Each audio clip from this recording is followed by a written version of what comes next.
Bienvenue à En prenant votre café.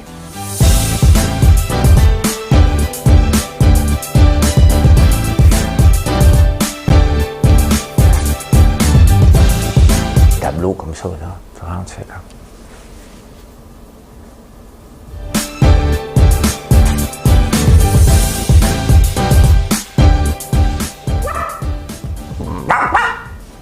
Je sais pas ce qui se passe dans ma tête un matin. Bon mercredi matin, on est quelle date? Je suis obligé de checker ça, moi, normalement. Le 14 octobre. Il reste 14 jours, hein? 14 jours de confinement. Du 28 jours qu'on nous a demandé. On va en parler. On va parler aussi du prix du baril de sirop d'érable hein, chez Costco. Beaucoup de gens m'écrivent. On va parler encore de la bourse. Pourquoi je fais ça, puis faire attention, OK? On va en jaser. Un petit party, 1000 personnes. Valérie a des millions, elle ne saura pas quoi faire avec ça. La COVID-19 pourrait rendre sourd. Moi, quand j'étais jeune, on me disait autre chose, on va en parler. L'intelligence artificielle, tiens, on va en parler. Transat, encore, t'es obligé, ça fait partie de l'actualité. Le commerce en ligne et la rentabilité. Hein? On s'emplit-tu les poches avec notre commerce en ligne? C'est-tu plus payant? Cinéma, encore, t'es obligé d'en parler. Il y a des nouvelles des États-Unis. Le Devoir a changé de nom matin. Oui, ils s'amusent à changer de nom, eux autres. Moi, je vais faire ça. Je vais t'appeler aujourd'hui François. Demain, Charles. Le solaire. La France, tiens, on a le même problème. Hey, je vous présente, il y a deux Martine Dalveau aux États-Unis, en France aussi, comme ici, qui écrit des livres pour détester les hommes, mais il y en a une qui prend le relais. Elle dit autre chose. Roson! Les loups en Nouvelle-Écosse, toi, tiens, il y a des loups en Nouvelle-Écosse. Paris Hilton, je suis rendu aux 2/3 de son documentaire. Vraiment intéressant. Il y a une mouche morte sur mon clavier. Ici, les mouches, je ne sais pas ce qui se passe l'hiver, là. Je pense que... Ben ouais, on s'est ri comme toi. Je pense que toutes les mouches viennent... Voyons, je t'ai rien demandé, toi. Pourquoi que le monde me dérange le matin, là? Les mouches... Mes mouches, je pense, ne sont pas juste sur le clavier, sont dans ma tête. Ah, tout. Mme Cahouette? Oui, M. Lambert? Êtes-vous sourde? Non, bon, vous n'avez pas la COVID. Paye sur le piton. OK.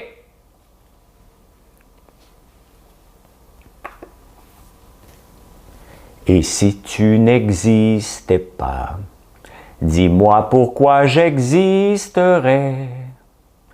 Pour traîner dans un monde sans toi, sans espoir et sans regret. Et si tu n'existais pas, j'essaierais d'inventer l'amour, comme un peintre qui voit sous ses doigts naître les couleurs du jour et qui n'en revient pas. C'était « Et si tu n'existais pas » de Joe Dassin. On chante. Pourquoi chanter? Hein?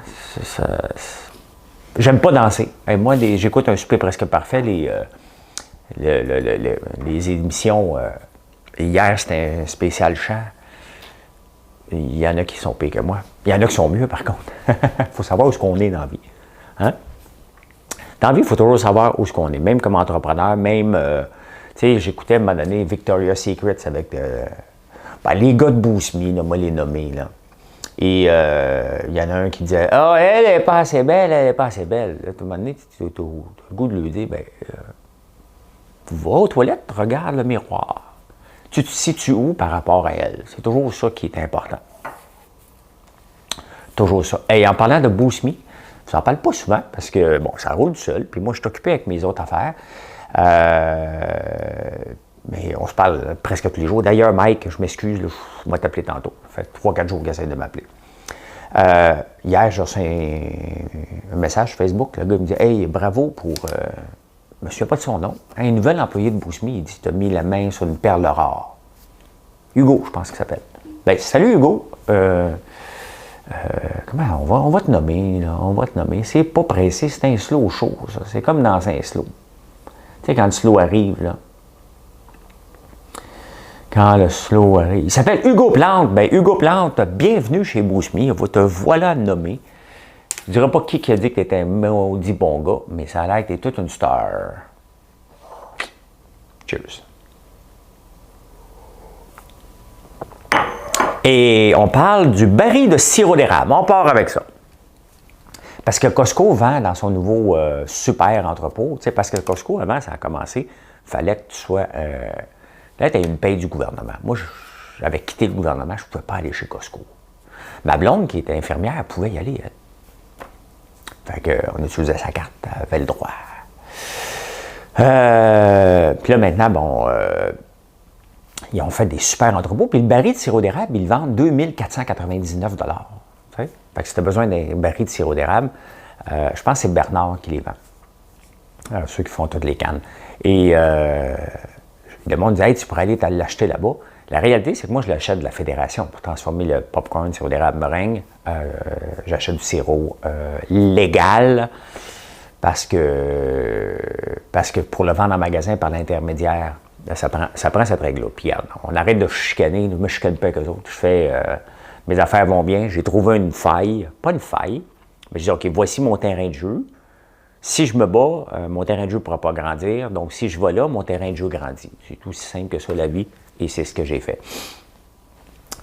En toute transparence, c'est pas de la grande transparence, là, parce qu'ils ne me font pas un deal. Là. Je paye le baril 2100 $ pour 45 gallons. C'est à peu près 47 $ le gallon. Donc, celui qui le vend à Costco, je ne sais pas combien il vend, parce que Costco doit se prendre une cote aussi là-dessus. Mais bref, ils vendent 299. Donc, il reste 300 $ entre le distributeur et Costco pour faire de l'argent. Mais connaissant Costco n'est pas tellement gourmand. Fait que mettons que chacun fait 150 $ le baril. Voilà, c'est ça. Vous savez tout. C'est ici que vous savez tout, là. Hein? Moi, je lis tous les journaux, je prends tout ce qui est pas pire, puis après ça, je vous livre ça tranquillement, pas vite. Ouais, j'ai écouté le reportage, le documentaire sur Paris Hilton. Est spécial, mais pas aussi folle que je pensais. On voit l'image d'une fille. Vous savez que c'est elle qui a mis au monde les Kardashian, hein? Kim Kardashian. Kim Kardashian était plus belle avant qu'elle se fasse refaire la face 8 fois. Là. Mais c'est elle qui l'avait mis au monde. Puis c'est drôle parce que tu vois Paris Hilton puis Kim Kardashian aller dans une soirée et Kim est comme toute gênée. Après ça, elle est devenue une superstar. Paris Hilton, où est-ce que je suis rendu, là, ses chums, c'est des foutus losers. Là. Comment une femme peut toujours se ramasser avec des losers? Au nombre de gars qui doivent courir après, pourquoi qu'elle choisit le pire de la gang? Il y a un psy qui va me répondre, je m'en fous de la réponse, je vais juste soulever l'interrogation. Mais c'est intéressant, c'est vraiment intéressant. Elle ne veut pas s'arrêter tant qu'elle n'a pas rejoint 1 milliard. Vous voyez, ça c'est une course, là, parce que dans le fond, Kim Kardashian, elle vaut 1 milliard. Sa sœur qui est arrivée après, Kylie Jenner, je pense que c'est Kylie Jenner, elle vaut un petit peu plus qu'1 milliard, puis la pauvre Paris Hilton, elle vaut juste 300 millions. Fait qu'elle, elle veut pousser pour aller chercher 1 milliard. C'est quoi cette course du milliard? Hey, moi, là, je veux faire 500 $ par jour en 1 heure de travail à la bourse. Là. On n'est pas dans les mêmes objectifs. Je n'ai pas cette ambition-là de valoir 1 milliard parce que ça demande... ça me donne quoi? Hein? Ça donnerait quoi? Et de deux, ça demande tellement de travail. Je travaille déjà comme un fou. Je me lève à 3h, 3h15. Je me couche à 9h, 10h le soir. Cette course-là du milliard ne m'intéresse pas. La course doit développer quelque chose, par contre, comme la vitrine, comme François Lambert. Si je parle de moi à 3e personne. Non, développer François Lambert.one. Et ça, là, François Lambert.one, OK, c'est pas mon côté narcissique qui sort, là. OK? Je vous le dis tout de suite, c'était simplement pour que Marilyn communiquait avec des gens pour des conférences. Parce que là, les conférences reviennent beaucoup, hein. J'en ai fait 2 la semaine passée, je pense j'en ai 2, 3 autres qui viennent, j'en ai une autre demande hier soir. Donc ça pollue de plus en plus. Pollue. Quel mot négatif. Ça pollue, je ne sais pas. En tout cas, merci de penser à moi. pour vos divertissements sur Zoom.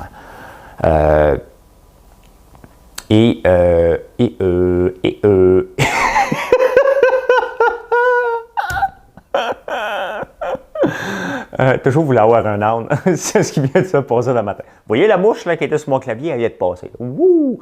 C'est drôle parce que, tu sais, moi, j'ai 2 garçons. Et j'ai Mathieu, puis Alexis. Puis Alexis, il me ressemble beaucoup physiquement.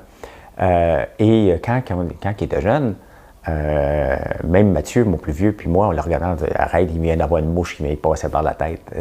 Alexis, je t'annonce que, ben, tu ne m'écoutes pas tout le temps, mais je sais que tes amis m'écoutent. Je t'annonce que, regarde, à 53 ans, c'est ça que tu vas avoir de l'air. C'est soit que tu le prennes comme un compliment, ou soit que tu me renies. Tu as le choix entre les deux. Là. Fais ça tout de suite!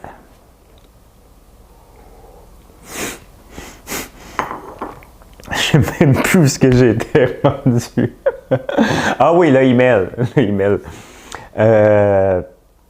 C'était ça. C'était juste pour pas que Marilyn Quentin@gmail.com appelle pour François Lambert. Fait qu'on cherchait françoislambert.ca était pris. CA, ça faisait trop petit. .com était pris, puis j'étais pas pour l'acheter de quelqu'un d'autre. .one est devenu disponible, puis on l'a pris, puis c'est devenu ça, là, regarde. C'est ça. Fait qu'il y a un bout de phrase que je me souviens plus du début, mais voici la fin. Hein, c'est ça qui est important. Halloween aura lieu peut-être à Ottawa. Dr. Tam, elle dit qu'on va avoir le droit. Pourquoi les docteurs viennent tout le temps sortir maintenant alors que c'est plus médical? Elle dit, oui, vous allez pouvoir le faire, distanciation sociale. C'est pas un troisième pouvoir, là, les médecins. Là. Ils donnent leurs recommandations, ils donnent leurs guidelines, puis le gouvernement peut faire la chose. On leur donne trop de visibilité maintenant pour mélanger tout le monde. Donc, oui, on va pouvoir passer l'Halloween. Fait que vous viendrez ici dans le fond du rang, on va vous en donner, moi, des bains. On va vous en donner des bonbons!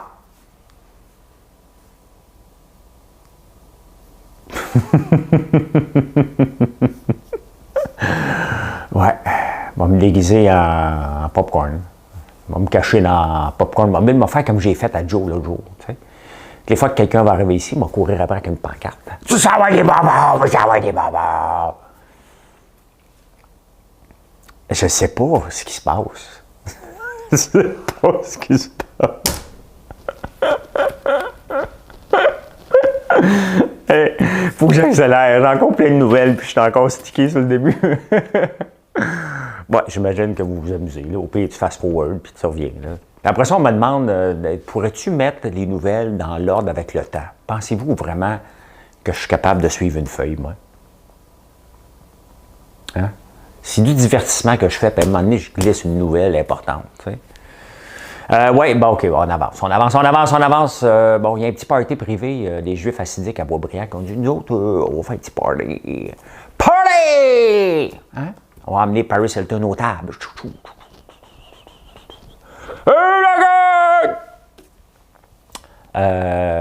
Oui, ils ont appelé, même Arruda les a appelés. Écoutez, faites pas de party. Pourquoi le docteur appelle? Mettons que moi, je serais diabétique, là, que j'ai été diabétique, mettons, je ne le suis pas, là, mais mettons que je le suis, là. Puis je commence à m'enfiler des pots de beurre d'érable pour goûter, pour voir, du bon café. C'est dur à développer, on n'est pas encore rendu au bon point, là. Fait que là, il m'appelle, il dit, là, François, là, tu vas arrêter ton sucre, là. Ben non, pourquoi qu'il appelle? Quand? Il n'est pas en police, puis, tu sais, c'est là ça commence à déraper, tu sais. En tout cas, il n'y a pas eu de pouvoir. Ils l'ont fait leur party, les Juifs assidiques, quand même.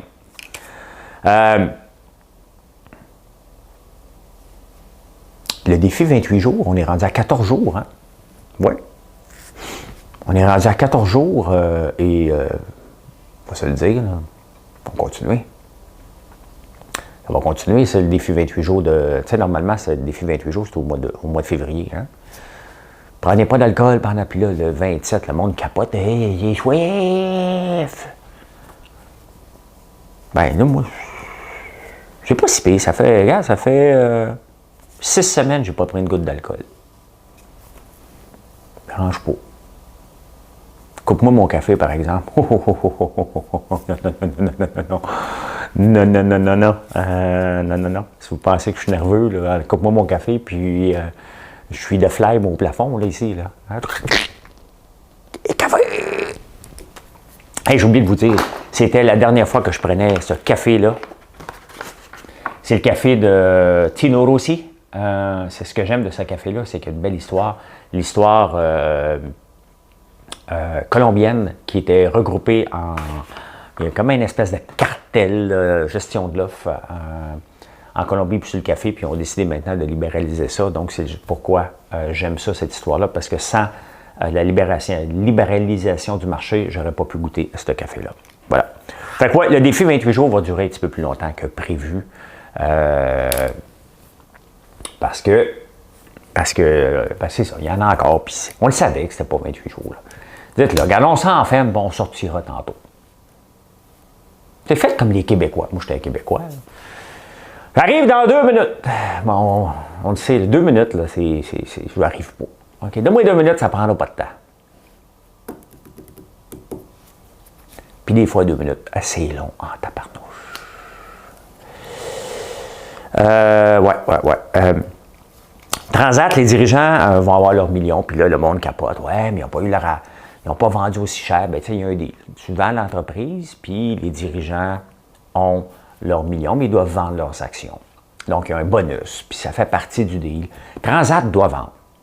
Arrêtez de penser qu'un sauveur va se présenter. Le marché de l'aviation, Delta hier a rapporté des pertes énormes. On ne parle pas de 2024. La seule raison qui maintient les actions en ce moment des compagnies aériennes à flot, c'est tout simplement parce que le gouvernement américain les sort du trou. Donc, il ne faut pas penser que c'est demain la veille, puis regarde Sharia qui voulait les acheter, Chiara, peut-être, en tout cas, un des riches québécois, il a dit, regarde, c'est pas le temps, là. Il y a trop d'incertitudes. C'est quand la date que ça revient normal? Est-ce qu'il va y avoir un vaccin? Est-ce qu'il y a ci? Est-ce que ça? Déjà, acheter une compagnie, c'est compliqué de l'intégrer puis de reprendre les rênes. Là, tu l'achètes avec un paquet de ci. T'as un maudit bon deal. Je suppose qu'Air Canada prend l'argent. Ah oui, c'est vrai, ils prennent des poches des gens qui n'ont pas remboursé, c'était pour ça. Pour acheter Air Canada en rabais. Après ça, aller voir le gouvernement. Peut-être, tu pourrais-tu me donner de l'argent? C'est parce que je manque d'argent pour l'achat puis je veux sauver des jobs.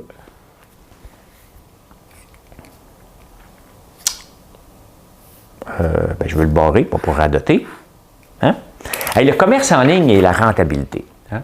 Il y a beaucoup de gens qui se sont lancés en ligne, puis il y a beaucoup de gens qui disent « Oh, OK, j'ai peut-être pas de brick and mortar, mais j'ai des dépenses, j'ai beaucoup de dépenses. » La réalité, c'est que le commerce en ligne, comme n'importe quoi, une question de volume. Canac a fermé son commerce en ligne rapidement, mais il y en a beaucoup qui l'offrent aussi, le pick-up en magasin. C'est pas n'importe quel business, c'est pas un get rich quick. C'est pas un scheme de garde, on va se mettre riche, on a une boutique en ligne, on va avoir de l'argent, on va avoir beaucoup de clients. C'est dur d'aller chercher une rentabilité, j'en fais partie, là. Hein? C'est une question de volume, ça prend du volume, puis du volume, puis du volume. Tu sais, le livre ici, là, c'est bien l'annuel de l'auto que j'ai, là, pas le guide, là, je me trompe tout le temps. Bon, OK. Chose me disait, chose c'est l'autre, là, Benoît Charret, me disait que ça coûtait 18$ à envoyer ça. C'est sûr qu'il ne peut pas faire une scène si ça coûte 18$. Là. C'est sûr que si tu utilises Post Canada, en partant, tu ne feras pas de maudite scène avec le commerce en ligne. Là. Ils chargent bien trop cher, puis le client n'est pas satisfait à l'occasion. Ceci étant dit, je l'utilise à l'occasion, je n'ai pas le choix. Il y a des places où les transporteurs ne vont pas, donc je suis obligé d'utiliser Post Canada, ou des fois, vous faites la demande d'utiliser Post Canada, mais si vous pensez qu'il en reste beaucoup, regardez-moi, en haut de 60$, j'absorbe les frais, complètement. Donc, admettons, ça me coûte entre 8 et 12$ la moyenne, donc à peu près 10$ de moyenne. Ça veut dire que je retranche 50$. J'ai mis quelqu'un pour le pacter. Tu sais, des fois, il y a des commandes qu'on fait qui nous restent 50 cents, là, ou des fois même, on perd de l'argent. Sur certaines commandes, on perd de l'argent, mais je me dis, OK, parfait, ça, c'est de l'acquisition de clients. Parce qu'il y a aussi cette partie-là, c'est pas vrai qu'une compagnie peut être rentable le jour 1, que tout va bien, puis que chaque transaction doit être rentable. Ceux qui pensent comme ça restent petits. Ceux qui pensent autrement, dont je fais partie, c'est que tu dis, on est en train de monter une business, on est en train de monter une base de clientèle. Ça va prendre 7 ans avant d'arriver avec un canal fluide et beaucoup de clients. Donc, quand je dis petit à petit, c'est ça, c'est petit à petit, mais rapide. Et oui, il y a des commandes qu'on envoie à perte, mais le client, il prend une chance avec nous, hein, parce que vous ne le savez pas. Première transaction en ligne, ça va s'arriver. Vous me connaissez, mais peut-être pas tant que ça. Et là, imaginez-vous quelqu'un qui n'est pas connu. C'est encore pire, au point de vue confiance. Mais c'est ça, bâtir une entreprise. C'est que, regarde, on essaie de faire un bilan après 6 mois sur la rentabilité d'une entreprise, alors que ça prend 7 ans. Calmons-nous. Et c'est un choix. Qu'est-ce que vous voulez faire comme choix? Vous pensez que le commerce en ligne est là pour disparaître, investissez pas dedans. Ça prend la balance des deux. C'est pour ça que je suis dans des Maxi, c'est pour ça que je suis dans des Jean Coutu. Pour ça qu'on est chez Méran, qu'on est dans un paquet d'autres dépanneurs, bien entendu, que je ne peux pas tous nommer. Et c'est pour ça qu'on fait des cadeaux corporatifs. Vous l'avez peut-être goûté en ligne. Vous dites, hey, ça goûte le ciel, je vais l'offrir à tous mes employés. Insérer une pub ici, là, tu sais.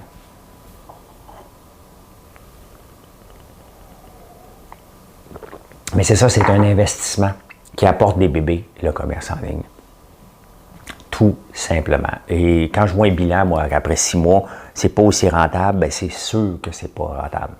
Une entreprise, ça prend 3 ans à 7 ans, dans ces eaux-là. Si ça arrive avant, tant mieux, mais la moyenne, c'est ça. Et la plupart, 80% des entreprises vont mourir avant 5 ans. Il ne faut pas l'oublier. Hey, la COVID-19, il y a d'autres symptômes. On a parlé de perte d'odorat. Fait que moi, je fais toujours mon test de café le matin. Ça sent. Ça sent le café. Je suis correct. J'ai pas la COVID. Je suis correct. Complètement correct. Il y a beaucoup de place à de mouches dans la tête ce matin. Mais ça a l'air que la COVID-19 pourrait rendre sourd. Je ne sais pas vous autres quel âge vous avez, là, mais moi, quand j'étais jeune, on me disait que c'était autre chose qui pouvait rendre sourd.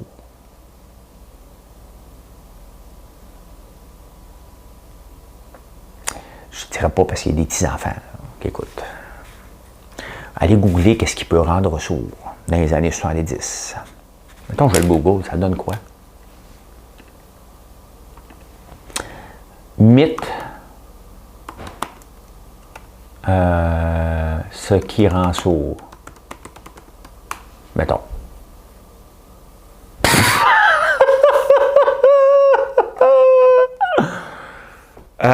Bon, écoutez, je ne suis pas obligé de le dire. Je pense que vous pouvez le lire.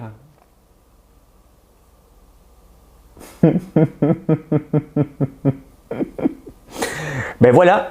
Ben pendant qu'on est là, on va regarder un petit peu la bourse. Hein? Pendant que je vous ai là. 4.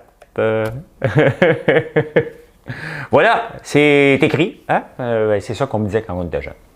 Fait que, allez lire là-dessus. On pourrait dire que vous avez été informé ici. Hein, par le clown qui chante un peu partout. Fait que c'est ça. Hey, MarketWatch, qu'est-ce qui va se passer aujourd'hui? Est-ce que je vais être capable de faire des transactions aujourd'hui? Watch warning. Bon, aujourd'hui, ça va monter. C'est toujours... Une journée, on a peur du virus. L'autre journée, on a moins peur. Il va y avoir des stimulus du gouvernement. Brexit, ça s'en vient-tu? Ça s'en vient pas. Donc, aujourd'hui, ça semble monter un peu. Et, tu sais, quand je fais du day trading, dites-vous que je ne le fais pas à tous les jours.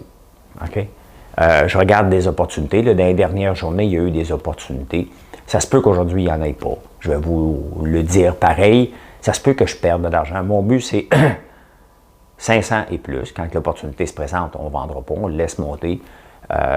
Mon but, c'est 1 heure par jour parce que j'ai autre chose aussi à faire. Puis je ne veux pas être stické là-dessus. J'ai une entreprise à rouler. Mais tu sais, j'ai des bonnes personnes. Et moi, mon but, ce n'est pas d'opérer une entreprise, c'est de l'aider à l'amener un petit peu plus loin. Et je ne peux pas enlever cette passion que j'ai pour le marché boursier en dehors de moi.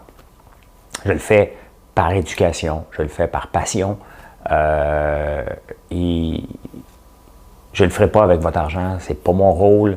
Je ne vous conseille pas de le faire si vous n'êtes pas habitué. Ça fait 30 ans que je lis les graphiques. C'est très difficile pour moi de vous former. J'essaie de vous en donner un petit peu. Mais vous voyez les indices que je regarde. Vous pouvez aller lire là-dessus, vous informer, vous autres même vous faire votre propre idée et d'aller voir est-ce que c'est pour moi. Parce que croyez-moi, lorsque vous mettez votre argent en jeu, puis ça descend d'un coup, est-ce que vous avez les nerfs assez solides? Ça prend des nerfs solides. Et je ne suis pas là pour perdre, je ne suis pas là pour beaucoup gagner, je suis là pour m'amuser. Hein? En lisant les graphiques et en disant, regarde, il y a une opportunité sur le court terme. Vous n'êtes pas obligé. Vous pouvez le regarder, la vidéo, c'est 10 minutes par jour, où je parle des nouvelles financières, qu'est-ce qui se passe. Et en même temps, je disais, OK, y a-t-il eu des opportunités dans la dizaine de stocks que je regarde qui sont des blue chips? Okay? Je ne suis pas dans les penny stocks, c'est de pur amusement. Ça a l'air facile, mais c'est certain que si vous me regardez nager, vous allez dire, ah, ça a l'air facile aussi. Ça fait 30 ans que je nage aussi. Fait que, voilà, 25 ans. 25 ans. Voilà, donc la bourse aujourd'hui, une chose que ça me tente de regarder aujourd'hui, c'est American Airlines, parce que ça peut être intéressant. Donc les compagnies aériennes aujourd'hui m'intéressent un petit peu. Apple a monté de 60% en 2020, très grosse progression. Ah bon, écoute, la Valérie, elle a eu 263 millions, hein, parce que le gouvernement donne de l'argent aux municipalités, Laval peut-être 40, Longueuil 20, puis 263 pour Valérie. Elle a perdu beaucoup d'argent d'étiquettes puis des stationnements. Et là, il faut se reposer encore comme question le modèle d'affaires. Le modèle d'affaires d'une ville. Est-ce que le modèle d'affaires d'une ville, c'est d'écœurer ses citoyens en leur chargeant du stationnement partout, en les prenant à défaut pour leur donner des étiquettes pour être capable de survivre? Il faut se poser cette question-là. Il faut se poser cette question-là. Et comment ça se fait que la Ville de Montréal n'a pas fait de coupure alors que tout est arrêté? Il faut se poser cette question-là avant de pomper. Trop tard, l'argent est là. Okay? Mais moi, c'est le genre de question que je me poserais. Le modèle d'affaires des villes, est-ce que c'est basé sur le fait de donner des tickets et de ramasser des tickets du stationnement pour rendre ça difficile? Si c'est ça le modèle d'affaires, autre que des taxes, quel est le modèle d'affaires autre que la ville pourrait avoir? Il faut que ce soit accueillant une ville. Donc, quand tu donnes des tickets à tour de bras pour te rentabiliser, c'est pas accueillant. Ça n'empêche pas que les gens doivent respecter les règles. Il faut pas que ce soit free for all. Mais quand la police... Moi, j'ai déjà engueulé le gars de stationnement. Bon, attendez un peu, là. J'ai déjà engueulé le gars de stationnement quand j'habitais dans un shop Angus. Le stationnement, le mardi, entre 2h et 3h, était pas permis. Bien, le gars stationnait au coin de la rue à 1h50, même 1h30 des fois, une demi-heure d'avance, s'installait, puis il attendait. À 2h pile, il part, puis il donne des tickets à tout le monde sur la rue. C'est ça le modèle d'affaires. Je te l'avais engueulé, là, comme du beau pourri. Okay? Mais t'es pas gêné. Pendant une demi-heure, il se pogne le cul. De toute façon, il est payé au résultat, lui, j'imagine. Ouais, il donne son étiquette. Puis à 2h pile, il a pris son char, puis donné l'étiquette à tout le monde sur la rue. C'est ça vraiment le modèle d'affaires de la Ville de Montréal. Le modèle est brisé, là. Okay? Le gouvernement peut bien pomper de l'argent autant qu'ils veulent. Le modèle est brisé. L'intelligence artificielle, on a mis 918 millions dans des grappes. Hein, on aime ça, faire des grappes. Puis j'en parle tout le temps de l'intelligence artificielle, comme quoi c'est overrated, parce qu'avant, on parlait de business intelligence quand j'étais jeune. Cognos, une compagnie d'Ottawa, était là-dedans. J'en ai même fait moi aussi avec un logiciel qui s'appelait Smart Coach, on utilisait la voix pour toutes les conversations du centre d'appel. On avait fait un prototype, donc on utilisait la reconnaissance de la parole pour retrouver des buzzwords et dire à des gens, OK, mais quand ces gens-là appellent, quand lui appelle, il va utiliser des mots de la concurrence pour détecter les mots de la concurrence, pour détecter les mots. Donc, on avait fait un algorithme d'intelligence artificielle là-dedans. Donc, pour moi, c'est comme, OK, calmez-vous, c'est du code. Peut-être avancer un peu plus, les technologies ont changé, mais ça reste du code informatique, puis on capote un peu trop, à part le docteur Bengio. Le reste, c'est tout de la foutaise pour moi. Eh bien, là, on se rend compte que, ouais, les retombées ne seront pas... Parce que, tu sais, on avait même fait la Cité du commerce électronique. Même, on avait, dans le coin de Mirabel, hein, c'est Bernard Landry qui avait annoncé ça, tous les centres d'appel étaient pour aller là-bas. On avait donné énormément d'argent aux centres d'appel dans les années 90, avant que j'arrive, en 2003. Il y avait aussi des subventions à pu finir pour les centres d'appel. On veut toujours bâtir des grappes comme ça, puis ça donne à peu près jamais rien. Ça donne rien, là. OK? Bien là, on se rend compte que on a dépensé 918 millions et le 50 milliards qu'on visait sur 10 ans ne sera pas là. Mais comment? Et qui est encore là? Moi, on ne la connaissait pas avant beaucoup. Hein? Hélène Desmarais, la femme de Paul Desmarais III, de Third, qui est partout. On entend parler sur un comité là, sur le CHUM, sur l'autre, sur l'affaire. Coudon, elle est partout, bien, elle est encore là-dessus. Hein? Donc, encore des millions du gouvernement et encore elle qui est là-dedans. Moi, je ne veux pas penser à la conspiration, là, mais il y en a. Là. Bon, il y en a. Hey, les cinémas AMC, 83% sont ouverts aux États-Unis, mais leur baisse de revenus est de 85%. Et les États-Unis, il y a moins de restrictions qu'ici. Et ils sont sur le bord de fermer les autres aussi. AMC, qui a le Forum, entre autres. C'est pas la pandémie non plus qui a tué les cinémas. Entre autres, oui. Mais l'effet collatéral, c'est qu'ils ne sortent pas des gros blockbusters parce qu'ils veulent garder, ils attendent qu'il y ait plus de monde qui revienne. Et ça fait que les gens ne vont pas. Hein, voir un film de série B, tout se met d'écouter Tiger King sur Netflix. Là. Au moins, tu connais la fin. Là, fait que, ben c'est ça. Je pense que c'est les prochains qui vont tomber, c'est Cinéma AMC. Puis les compagnies sont en train de, Disney est en train d'investir beaucoup dans le streaming. Netflix va bien, les actions vont bien de Netflix. Il y a Hulu, il y en a un paquet, il y a Helico TV ici, il y a Tout.tv. Donc, tout s'en va vers le streaming. À un moment donné, c'est parce que la facture va être élevée. Là, on va dépenser 150$ par mois. Regardez comme Facebook Watch, ce que vous me watchez là, ou sur YouTube, ben c'est du contenu que les gens mettent aussi. Hey, le devoir un matin s'appelle l'inspiration. Ils sont partis du devoir à la pertinence. Aujourd'hui, c'est l'inspiration. Coudon, y a-t-il quelqu'un qui fume du crack au devoir? Changez le nom. Moi, de même, vous irez voir MarilynQuentin.one. La semaine prochaine, vous irez voir JonathanDepeteo.com. Changez de nom comme ça. On va juste vous mêler une fois de temps en temps. Parce que quelqu'un qui arrive, il faut dire You le devoir. Moi, je le lis en ligne, il est downloadé sur mon application. Mais quelqu'un qui arrive dans le magasin, il dit Ah, le devoir! Ben, pas le devoir, matin, j'ai la pertinence. Ah, il doit faire pareil. Bon, pas de devoir, t'appelles. Allô, t'es où le devoir? C'est parce que là, j'ai la pertinence dans les mains. Fait que là, aujourd'hui, c'est l'inspiration. Allô? Il est où le devoir? Bien, ça s'appelle l'inspiration aujourd'hui. Ah! Oh. Ben, tu ne savais pas. On va retourner au magasin. Le solaire. Le soleil m'emmène au soleil. Regardez, le solaire a la cote. Hein? Si vous cherchez un investissement sans vous risquer trop, il y a un fonds pour ça. Et bon, ça a baissé un peu dernièrement, mais ça a le vent dans les voiles, le solaire. Donc, le titre, c'est ICLN. Je ne sais pas si c'est un bon titre pour le day trading. Peut-être. Mais la ligne ici est pas mal... la ligne de VWAP est pas mal égale. Ici, c'est sur le bas. Il y a un potentiel. On va regarder ça aujourd'hui. Bon. Et en France, hey, c'est drôle, hein, parce qu'ils ont le même problème. France, les journalistes disent, bon, OK, comment Macron, le président français, peut parce que c'est la même chose qu'ici, là, ça augmente la vague, et comment Macron peut responsabiliser sans culpabiliser. Parce que là, Legault, Dubé, Arruda nous culpabilise, ça ne marche pas. Et la France se pose exactement la même question. On avait fait la même chose dans le centre d'appel à un moment donné. On a responsabilisé les gens au lieu de les culpabiliser. Ça a donné une compagnie qui s'appelle Ngovo. Ngovo qui a été vendue dernièrement, pas à profit, mais la compagnie a une pérennité maintenant, à Genesis, un des grands joueurs dans le domaine du centre d'appel. Et on a fait le logiciel juste pour ça, pour responsabiliser les gens dans un centre d'appel en leur donnant des primes, en leur donnant des bonus, au lieu de les culpabiliser, et ça marche.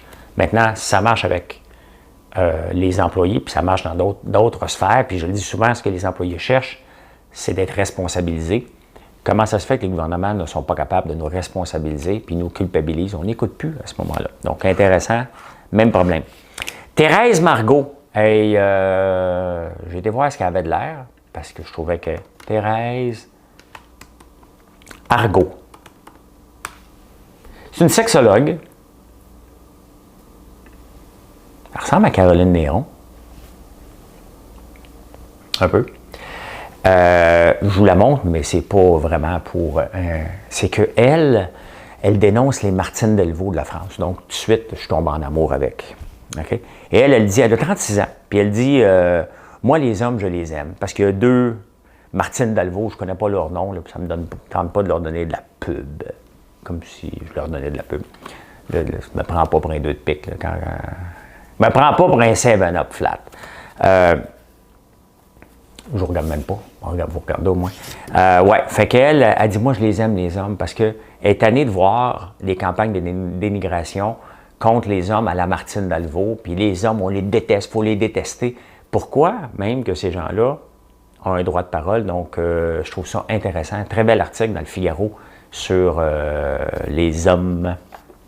Elle dit qu'elle les aime, les hommes, puis pas seulement son père, elle aime les hommes, elle aime la force des hommes, parce qu'on est différents, les hommes et les femmes. Elle dit quand un homme dit non, puis c'est assez, puis nous autres, les femmes, c'est plus comme si... Hey, moi, je suis un homme, je vais juste parler là, en tant qu'homme, mais elle dit que voilà, ce qu'elle aime des hommes, c'est certaines caractéristiques qui sont propres aux hommes, certaines caractéristiques qui sont propres aux femmes. Intéressant discours qu'elle a eu, Mme Argot. Donc, parce que moi, des Martine Delvaux, ça m'énerve. Parce que moi, je ne pourrais pas écrire ça, puis je ne le ferai jamais de toute façon, j'aime les femmes. J'en aime une plus que les autres, là. OK? Ben, beaucoup plus, là. Mais j'aime être entouré de femmes. Et je vois pas de différence. Moi, je regarde un humain devant moi. T'es-tu intéressant, je te parle. T'es-tu plate, t'en parles pas. Hein, Roson, il se fait brasser. Il est peut-être pas accusé encore, mais premier journée au procès, il est coupable. Hey, je termine là-dessus. En Nouvelle-Écosse, ça c'est une promesse du Canada, là, pour ceux qui ne le savent pas, ils ont fait un test. Ouais, ils ont fait un fake news sur un training sur la propagande. Puis ils se promenaient avec un speaker.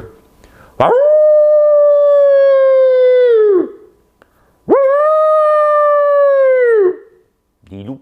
Ils ont fait à croire au monde. Ça a juste dérapé un peu, puis le gouvernement, ils ont été obligés de mettre en garde. Attention, il y a des loups qui traînent dans l'entour des villages. Il faut être waco, pas à peu près, là. Hey, imaginez-vous, la réalité, c'est que j'ai vu des loups dans à peu près tous les journaux, puis j'ai dit, c'est quoi ça, cette affaire-là, des loups? Les entends, là. Fait ici. Mais, ouais, c'était ça, la propagande. L'armée fait des tests. Je suis une gang de WAPO. Voilà comment j'ai vu l'actualité en ce mercredi 14 octobre. Bonne journée.